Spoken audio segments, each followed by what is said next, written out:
Welcome to I Don't Need an Acting Class with Milton Justice.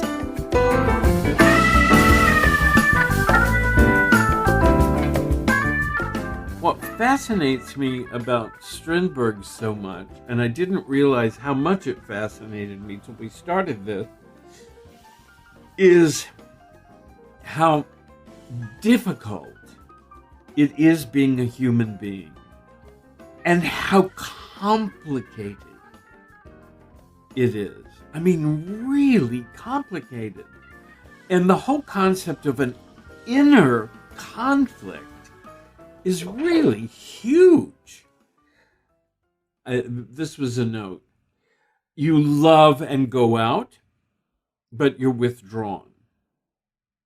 You want to be powerful, yet you're also weak.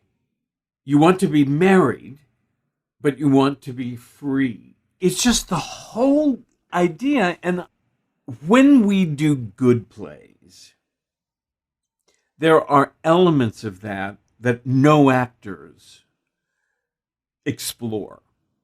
I mean, there are good plays. They're very, very good plays, but what I find is that most actors do not explore this kind of dual thing going on with characters. I mean, it just doesn't occur to anybody. The idea that I'm playing a character and I look at a character trait and I say, oh, this character is strong. And even making any character choice at all is a breakthrough. I mean, most people make no character choices. They just look at the words and figure out how to say them. And so nobody really goes through this process of thinking, who is this person? How does this person see the world? What are they like? What is their personality? So most people don't do that anyway. So any of that is a step forward. If we can look at something and get some clues, we can get some keys to who this person is. I mean, if you look at all the people that we've worked on, all the plays that we've worked on, we've always been able to get a clue to this person. Maybe it came from the profession. Maybe it came from the profession in the time period that they were living. So there'll be something that maybe it comes from the class of the character, the nationality. I mean, when you look at all the things that are possibility and identifying them at all and figuring out what they're like, that is a step forward as far as I'm concerned, because most actors don't have a clear idea of what that is to begin with, because nobody ever told them. But then we add this very, very complicated idea. If we add this very complicated idea, tell me somebody we've worked on. Lizzie. Okay. So, a perfect example. In order to really complicate Lizzie, in order to really make Lizzie, and man, I buy anybody making choices about her at all. I think what we worked on with Lizzie is, the fact that she's a farm woman, what that meant, what it is to run the house, what it is to have to take care of things. How because of that, she doesn't take any bullshit from Starbuck. So it's like you can't mess with her. She's strong. I think one of the things that the two of them appeal to each other is that they're both strong characters. But to go down the Strindberg to go down the Strindberg hole when you're working on a character is to really dig into, yes, but where is she weak? She's an independent woman, but how do we deal with this other side of her? How do we deal with that? How do we find that? And it's in the plot a little in that play, but where do we find that? Where do we find in this woman that's seemingly together and cold, where do we dig in to find this sort of Strindberg thing of she thinks Starbuck is hot? It's almost to the point where I say, and that's one step further than I ever expect actors to go. I'm happy with the first level. So it's the reason that we, tread lightly with Strindberg. Because with Strindberg, we have to get this. And also, my God, Strindberg really saw the modern world as being in crisis. And for him, it was a crisis of the soul. And the thing that was really horrifying is I started reading a chapter in this hugely thick Strindberg biography, and it was a chapter called Playing with Fire. And I thought, oh, good, it's going to give me the key to this play. And it started talking about his life. And everything about this period was complicated. His friend's wife gave the friend permission to also be in a relationship with another woman. He had this fight with his father and didn't talk to him for the last 7 years of his life. And even though he was in Stockholm, he refused to go to his funeral. I mean, every single thing about Strindberg's life has this torturedness. He saw absolutely everything about the world as being tormented and fragmented, and everything in a crisis. So it's like I can't think, oh my God, how much of this can we deal with?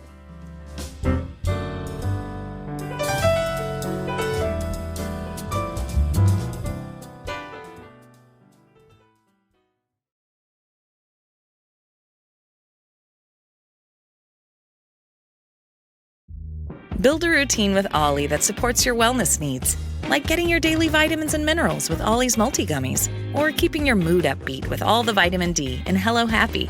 Give your gut health some support with probiotics, and wake up feeling refreshed after taking Ollie Sleep.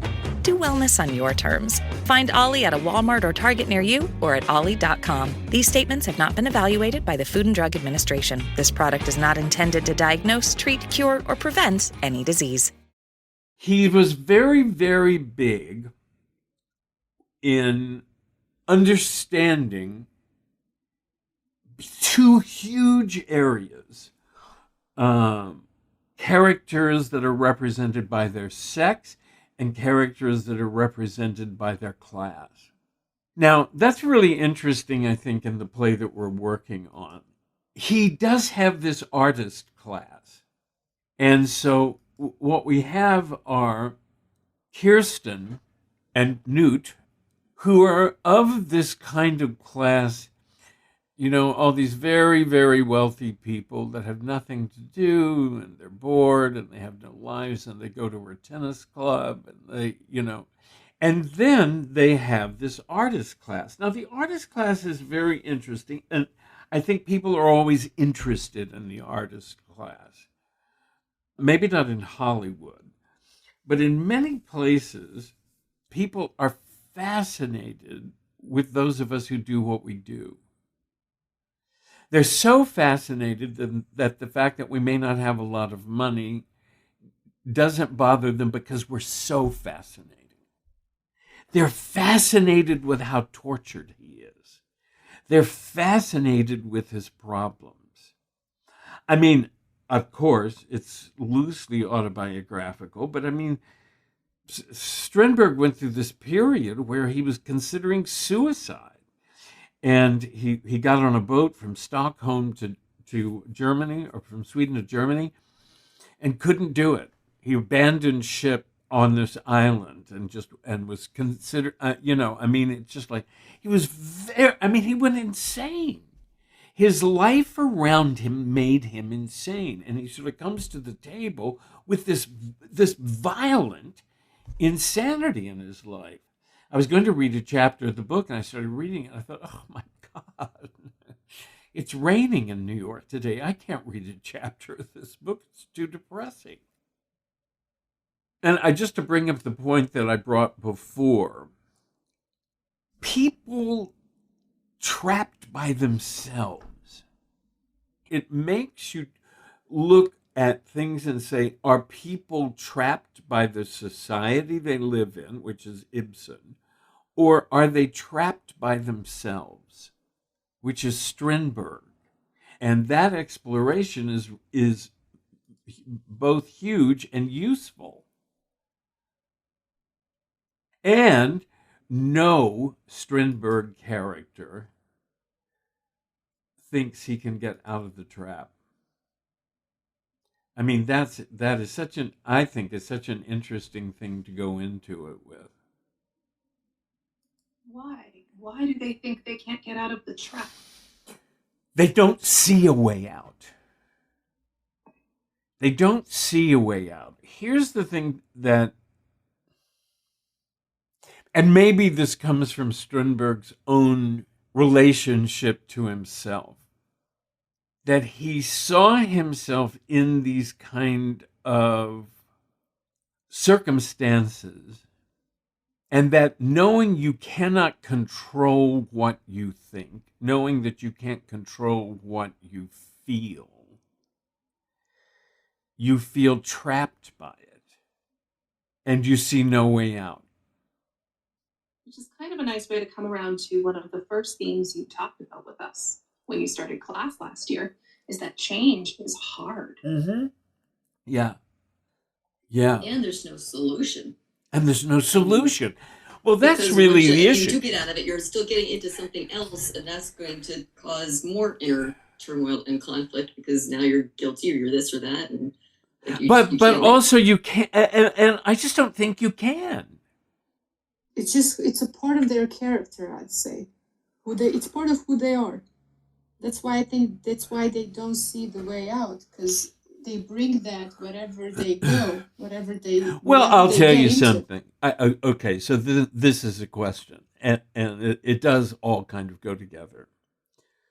Can a person change? I mean, that is, for our philosophy class that meets once a week, can people change at all? Is it possible? One may adapt to things in a certain way, but the thing is, can you actually change? The evidence is slightly against it.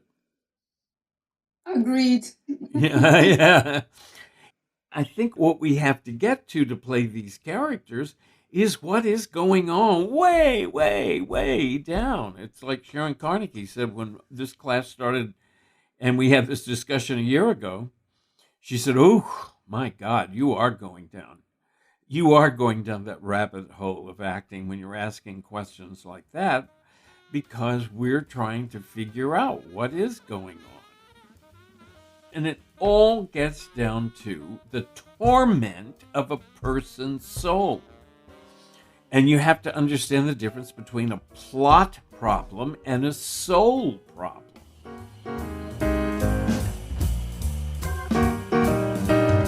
I Don't Need an Acting Class is created and hosted by Milton Justice. Producer is me, Walker Vreeland, and director of online media is Evan Solers. Music is by Jeffrey Keyser, and for more info on Jeffrey's work, you can go to jeffreykeyser.com. Please subscribe, rate, and review the podcast. You can find us online, idon'tneedanactingclass.com. You can also follow us on Instagram, and you can continue to send your questions to Milton at questionsformilton@gmail.com. Thank you so much for listening, and we'll see you back here next week.